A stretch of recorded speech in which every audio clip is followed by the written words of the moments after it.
गुजरात के ग्यासुद्दीन शेख ने कांग्रेस अधिवेशन में रखा दमदार वक्तव्य, मुस्लिम समाज के लिए बना गर्व का क्षण। आदाब, मुस्लिम ऑफ गुजरात ये यूट्यूब चैनल पर आपका स्वागत है। कांग्रेस पार्टी का राष्ट्रीय अधिवेशन इस बार अहमदाबाद में आयोजित किया गया, जिसमें देश भर से कांग्रेस के शीर्ष नेता शामिल हुए। यह अधिवेशन राजनीतिक दृष्टिकोण से तो अहम था ही, लेकिन गुजरात के मुस्लिम समाज के लिए भी यह एक गौरवपूर्ण अवसर बन गया। इस ऐतिहासिक अधिवेशन में गुजरात के वरिष्ठ कांग्रेस नेता ग्यासुद्दीन शेख को मंच से संबोधन का अवसर मिला। यह अवसर इस बात का प्रमाण है कि कांग्रेस पार्टी उन्हें एक सशक्त, समर्पित और भरोसेमंद नेता के रूप में मान्यता देती है। ग्यासुद्दीन शेख का ये भाषण इसलिए भी महत्वपूर्ण रहा क्योंकि अधिवेशन में सोनिया गांधी, कांग्रेस अध्यक्ष मल्लिकार्जुन खड़गे और राहुल गांधी जैसे दिग्गज नेता भी मौजूद थे। गुजरात जैसे राज्य से किसी मुस्लिम नेता को राष्ट्रीय मंच पर बोलने का मौका मिलना बहुत ही कम होता है, और ऐसे में ग्यासुद्दीन शेख का मंच पर आना पूरे समुदाय के लिए सम्मान की बात रही। कांग्रेस पार्टी के इस फैसले से यह स्पष्ट संदेश गया है कि वह देश के सभी वर्गों और समुदायों को समान प्रतिनिधित्व देने के प्रति प्रतिबद्ध है। ये कदम पार्टी की समावेशी सोच और सामाजिक संतुलन की दिशा में एक सकारात्मक संकेत माना जा रहा है। पहले देखिए अधिवेशन के बाद ग्यासुद्दीन शेख ने क्या कहा और फिर देखिए उनका अधिवेशन में दिया पूरा भाषण। ऑल इंडिया कांग्रेस समिति का महाअधिवेशन जो 60 सालों के बाद गुजरात में हुआ, और आज मेरे जैसे एक सामान्य छोटे कार्यकर्ता को इतने बड़े मंच से, जिस मंच पे खड़गे जी, राहुल गांधी जी, सोनिया गांधी जी, सभी शीर्ष नेतागण पूरे हिंदुस्तान का मौजूद था, और 2000 से ज़्यादा AICC के डेलीगेट मौजूद थे। ऐसे वक्त में मुझे बात करने का मौका मिला। मैंने बात रखी कि कल ही गुजरात टुडे में हमने पूरे गुजरात के 70 लाख मुस्लिम समाज की जानिब से सांसद इमरान प्रतापगढ़ी जी, सांसद नासिर हुसैन, सांसद जावेद मोहम्मद और पूर्व विदेश मंत्री सलमान खुर्शीद साहब का हमने वहाँ पर बुला करके सम्मान किया, उनको अवार्ड दिया कि हम ये कहना चाहते थे कि गुजरात का जो 70 लाख मुस्लिम समाज है, वो जिस तरीके से, जिस ढंग से ये नेताओं ने पार्लियामेंट में बहुत डट करके मुकाबला किया और भारतीय जनता पार्टी को मुंहतोड़ जवाब दिया।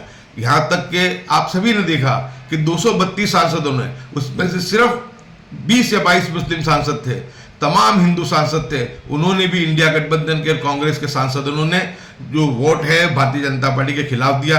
मैं वो तमाम हिंदू सांसदों का, इंडिया गठबंधन के और कांग्रेस के, उनका भी हमने अभिवादन किया, आभार व्यक्त किया हमने। और उसके साथ साथ राज्यसभा के 58 सांसद थे, उसमें सिर्फ 8 मुस्लिम थे। उसके बावजूद 90 हिंदू सांसदों ने जो है वो वक्फ बिल के खिलाफ वोट दिया।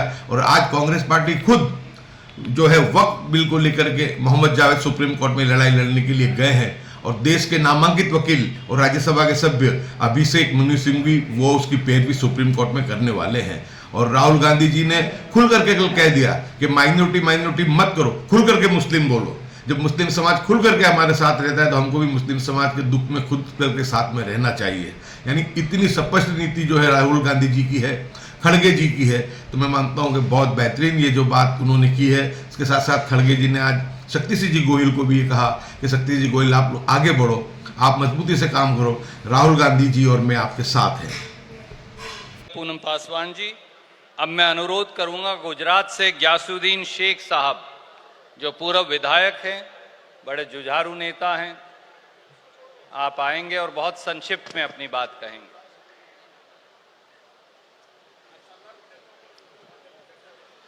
नमस्कार।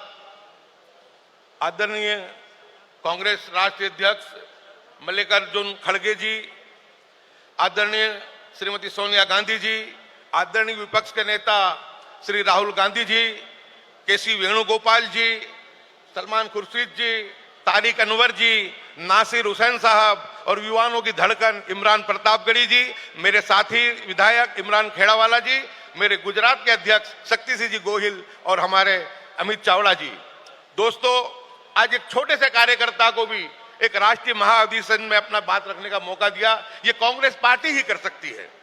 दोस्तों, आज जिस तरीके से पूरे हिंदुस्तान में जो नफरत की राजनीति चल रही है, उसका मुकाबला डट के अगर कोई कर रहा है तो वो राहुल गांधी जी कर रहे हैं। राहुल गांधी जी ने जो 4000 किलोमीटर की यात्रा निकाली, नफरत छोड़ो भारत जोड़ो, वो समझने वाले समझते हैं कि वो आरएसएस की विचारधारा के खिलाफ थी, वो नफरत के खिलाफ थी, हमको समझना पड़ेगा। आज भी ऐसे माहौल में भी जब लोकसभा में जब बिल आया वक्फ बिल, उस वक्त में कांग्रेस पार्टी के जो मुस्लिम सांसद थे उन्होंने तो अपनी बात रखी हो तो उनकी फर्ज थी। इमरान प्रतापगढ़ी ने उस पर ऐतिहासिक प्रवचन दिया, नासिर हुसैन साहब ने ऐतिहासिक प्रवचन दिया, आरिफ मसूद ने ऐतिहासिक प्रवचन दिया, हमारे मोहम्मद जावेद साहब ने जो सुप्रीम कोर्ट में भी इस लड़ाई को लड़ने के लिए गए हैं, ये तो मुस्लिम थे। लेकिन यही कांग्रेस पार्टी की खूबसूरती है कि कांग्रेस पार्टी के सभी सांसद जो 232 लोगों ने जो वोट दिया वो सिर्फ मुस्लिम नहीं थे, हिंदू समाज के भी लोग थे। यही एकता है पूरी इंडिया गठबंधन और कांग्रेस के लोगों ने मिलकर के इसका जम के मुकाबला किया। कुछ लोग ऐसे हैं हिंदुस्तान में सिर्फ 3 मिनट एक मरतबा प्रवचन देते हैं, फिर पूरे 365 दिन उसको चलाते हैं और ये बात फैलाते हैं कि कांग्रेस पार्टी मुस्लिम की बात नहीं करती है। उसको मुंह तोड़ जवाब कांग्रेस पार्टी ने पिछले लोकसभा के सत्र में भी दिया, इस सत्र में भी दिया, और जिस तरीके से खुल करके सभी लोगों ने बोला और खास करके हमारे सांसदों ने बोला, मैं सभी का शुक्रगुजार हूं। ठीक है, मेरे समाज के लोग तो बोलेंगे, लेकिन जो 232 सांसदों ने जो हमारे हिंदू समाज से हैं उनको, और 98 सांसद जिन्होंने राज्यसभा में वोट दिया, मैं उनका सबका बहुत बहुत यहां से गुजरात के 70 लाख मुस्लिमों की जानिब से उनका स्वागत और सम्मान करता हूं, उनका आभार व्यक्त करता हूं। और आखिर में एक ही बात कह के मेरी बात को पूरी करता हूं। पूरे गुजरात से ये बात थी कि इतना अच्छा सांसदों ने बात की और महाधिवेशन में इमरान प्रतापगढ़ी जी, हमारे सलमान खुर्शीद जी, नासिर हुसैन साहब, मोहम्मद जावेद साहब ये आए हैं, तो इनका गुजरात के मुस्लिम समाज से सम्मान होना चाहिए। कल रात को ही गुजरात के सुप्रसिद्ध अखबार गुजरात टुडे में बुला के इनको जो तो सम्मानित से अवार्ड से इनको नवाजा गया और उस पूरे 70 लाख लोगों को खुशी हुई कि अब तुमने जिन लोगों ने हमारी बात को उजागर किया उसको हुआ। और मुस्लिम समाज के मन में भी ये बात पैदा हुई कि कांग्रेस पार्टी ऐसी है कि आदिवासी हो, दलित हो, ओबीसी हो, हर कौम हर जाति को साथ में लेकर के चलती है। बस इतनी बात करके बात को पूरी करता हूं। धन्यवाद। जय हिंद, जय भारत। अगर आपको दिलचस्प और जानकारीपूर्ण वीडियो पसंद हैं तो हमारे YouTube channel Muslim of Gujarat को अभी सब्सक्राइब करें। वीडियो को लाइक करें और ज़्यादा से ज़्यादा शेयर करें ताकि हमारा संदेश दूर दूर तक पहुंचे। आपका सपोर्ट हमारे लिए बहुत मायने रखता है। शुक्रिया।